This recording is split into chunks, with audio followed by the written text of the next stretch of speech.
हजारों साल पहले इसी पत्थर से एक अद्भुत चीज बनाई जाती थी। सबसे पहले जेड पत्थर को धोकर जेड घिसाई पाउडर डालकर मजबूत रस्सी आगे पीछे चलाई जाती है।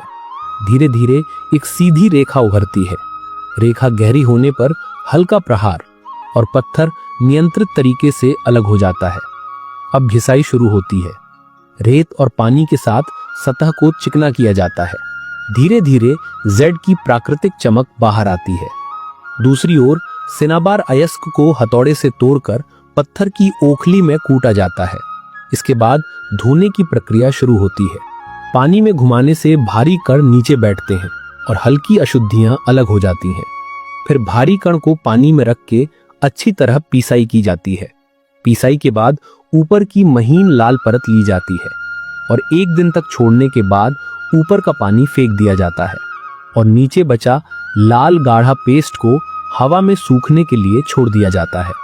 अब अर्टेमिसिया नामक औषधीय घास काटकर अच्छी तरह सुखाया जाता है। सूखने के बाद हाथों से रगड़कर रेशा बनाया जाता है। रेशा बनाने के बाद इसमें चूने और पानी का मिश्रण भिगोकर आधे महीने तक छोड़ दिया जाता है ताकि अशुद्ध तत्व अलग हो जाए। अब तैयार जेड पत्थर पर उड़ता हुआ घोड़ा, बादल और सिक्के बनाए जाते हैं। ये प्रतीक है तुरंत समृद्धि का।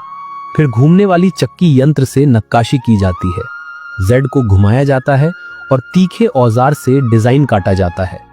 अब जेड की मुहर तैयार हो जाती है।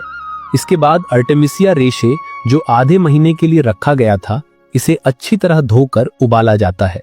उबलने के बाद इसकी अशुद्धियां धोकर हटाई जाती है।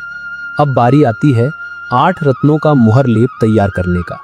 लाल गाढ़ा पेस्ट जो हवा में सूखने के लिए रखा गया था, इसमें 1 साल धूप में रखा रिसाइन तेल मिलाया जाता है। ये चिपकावट बढ़ाता है। फिर लाल रंग, सफेद चूना, सुगंध, पीला खनिज, अन्य औषधीय तत्व मिलाया जाता है और अर्टेमिसिया रेशे भी मिलाया जाता है।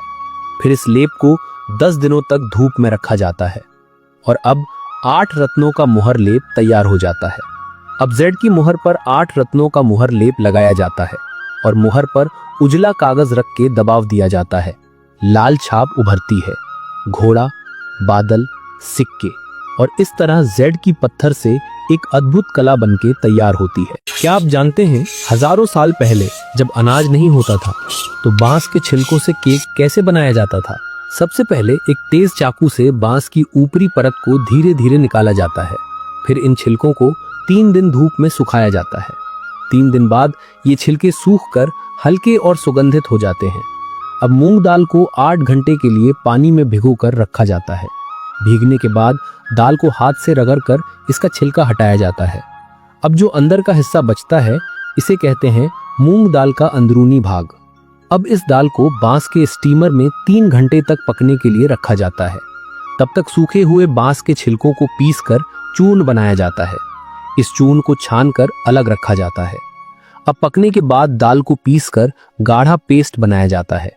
फिर इसमें चीनी पाउडर, मक्खन, इन सबको मिलाकर हाथ से गूंथा जाता है। अब एक नरम हल्का पीला मिश्रण तैयार होता है। अब मिश्रण को लकड़ी के सांचे में दबाया जाता है। सांचा खोलते ही फूल जैसी आकृति वाला केक दिखाई देता है। फिर इन सभी पर बांस का चूर्ण छिड़ककर दोबारा हल्की भाप 5 मिनट तक दी जाती है और अब तैयार हो जाती है बांस के हरे छिलके का केक।